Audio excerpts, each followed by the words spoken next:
எவன் ஒருவன் விந்தியத்தை கடப்பதற்கு கஷ்டம் என்று நினைக்கின்றானோ, சாதாரணமாக நம்மளும் நினைப்போம், ஆனால் அதையும் தாண்டி வந்தவர் அகஸ்தியர்.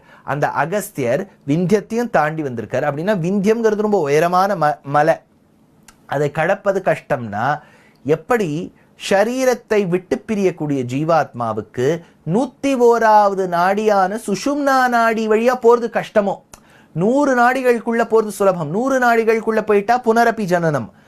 எந்த நாடியான 101வது நாடி சுஷும்னா நாடி வழியா போனால்தான் மோட்சம்.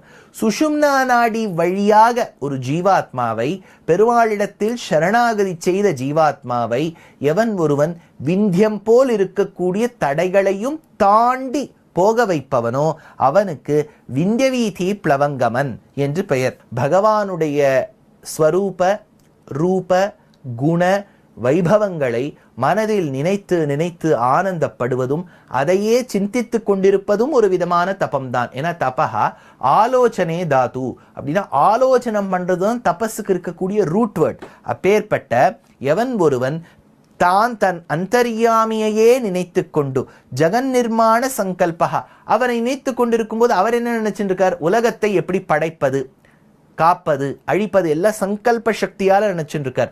அப்பேற்பட்ட சூரிய நாராயணனுக்கு ஆதபி என்று பெயராம். எவன் ஒருவன் பல பல ஆயிரக்கணக்கான கிரணங்களுக்கும் காரணமாக இருக்கின்றானோ, காரணமாக இருக்கக்கூடியவனுக்கு மண்டலி என்று பெயர். எவன் ஒருவன் மிருத்யூன்னு சொன்னா பொதுவா டெத்துன்னு அர்த்தம் வச்சுக்காதீங்க.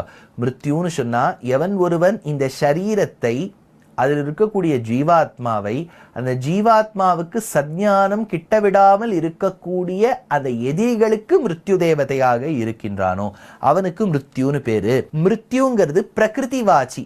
பிரகிருதி புருஷன்னு சொல்லும் போது இந்த இகலோகத்துல பார்க்கக்கூடிய அச்சேதன பதார்த்தத்துக்கு மூலமா இருக்கக்கூடிய பிரகிருதி தான் மிருத்யுவாச்சி, அதுதான் மிருத்யு. மிருத்யு ஷரீரகா இத்தியர்த்தா, இந்த ஷரீரம் என்பதுதான் மிருத்யு. எவன் ஒருவன் இந்த ஷரீரமான மிருத்யுவை போக்குபவனோ, அப்படின்னா மோட்சத்தை கொடுப்பவனோ அவனுக்கு மிருத்யு என்று பெயர். மஞ்சமசேல் இருக்கக்கூடியவர் பிங்கலின்னு பேரு. இன்னொன்னும் பிங்கள நாடின்னு சொல்லக்கூடிய ஒரு நாடி.